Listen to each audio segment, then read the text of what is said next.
Item ಯಾವುದೇ ಇರಲಿ try ಮಾಡಿ ಆಚಿ ಚಿಕನ್ ಮಸಾಲಾ. ಬೆಂಗಳೂರಿನ ಎಸ್ಜೆ ಪಾರ್ಕ್ ನಲ್ಲೂ ಕೂಡ ಮಳೆಯ ಅವಾಂತರ ಅಷ್ಟಿಷ್ಟಲ್ಲ. ಎಸ್ಜೆ ಪಾರ್ಕ್ ನ ತಗ್ಗು ಪ್ರದೇಶ ಸಂಪೂರ್ಣವಾಗಿ ಜಲಾವೃತ ಆಗ್ಬಿಟ್ಟಿದೆ.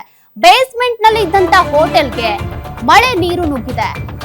ವ್ಯಾಪಾರ ಮಾಡೋದಕ್ಕಾಗದಂತ ಪರಿಸ್ಥಿತಿ. ಮೊದಲೇ ಗ್ಯಾಸ್ ನಿಂದಾಗಿ ಸಮಸ್ಯೆ ಆಗ್ತಾ ಇತ್ತು. ಇತ್ತೀಚೆಗೆ ಹೆಂಗೋ ಸರಿಪಡಿಸ್ಕೊಂಡು ಹೋಟೆಲ್ ಓಪನ್ ಮಾಡ್ತಾ ಇದ್ರು. ಆದ್ರೆ ಈಗ ಬೇಸ್ಮೆಂಟ್ ನಲ್ಲಿ ಇದ್ದಂತ ಹೋಟೆಲ್ಗೆ ನೀರು ನುಗ್ಗಿದೆ. ಪ್ರತಿ ಒಂದು ವಿಚಾರದಲ್ಲೂ ಕೂಡ ಹೋಟೆಲ್ ಮಾಲೀಕರಿಗೆ ಎಫೆಕ್ಟ್ ಆಗ್ತಾ ಇದೆ. ಎಸ್ಜೆ ಪಾರ್ಕ್ ನ ರಸ್ತೆಯಲ್ಲಿ ಹರಿದಂತ ಭಾರಿ ನೀರು ಮಳೆಯ ಅವಾಂತರದಿಂದಾಗಿ ಹೋಟೆಲ್ ಮಾಲೀಕರಿಗೆ ಪಾಪ ಎಫೆಕ್ಟ್ ಆಗಿದೆ. ಎಸ್ಜೆ ಪಾರ್ಕ್ ನ ಉಸ್ಮಾನ್ ಖಾನ್ ರಸ್ತೆಯಲ್ಲಿ ಮರ ಬಿದ್ದಿದೆ. ನಿಲ್ಲಿಸಿದ ಬೈಕ್ ಮೇಲೇನೆ ರಾತ್ರಿ ಮರ ಬಿದ್ದಿದೆ. ಎಸ್ಜೆ ಪಾರ್ಕ್ ಪೊಲೀಸರಿಂದ ಮರ ತೆರವು ಕಾರ್ಯಾಚರಣೆ ನಡೀತಾ ಇದೆ.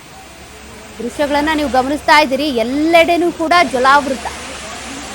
ಯಾವ ಮಟ್ಟಕ್ಕೆ ಅಂದ್ರೆ ನಿರಂತರವಾಗಿ ಮಳೆ ಬಂದಾಗ ಇಂಥ ಪರಿಸ್ಥಿತಿಯನ್ನ ನಾವು ಗಮನಿಸ್ತಾ ಇದ್ವಿ.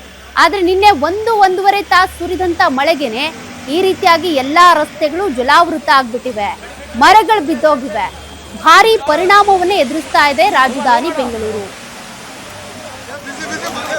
ಮಸಾಲಾ ದೋಸೆ ಬರ್ತಾ ಇದೆ ಆಚೆ.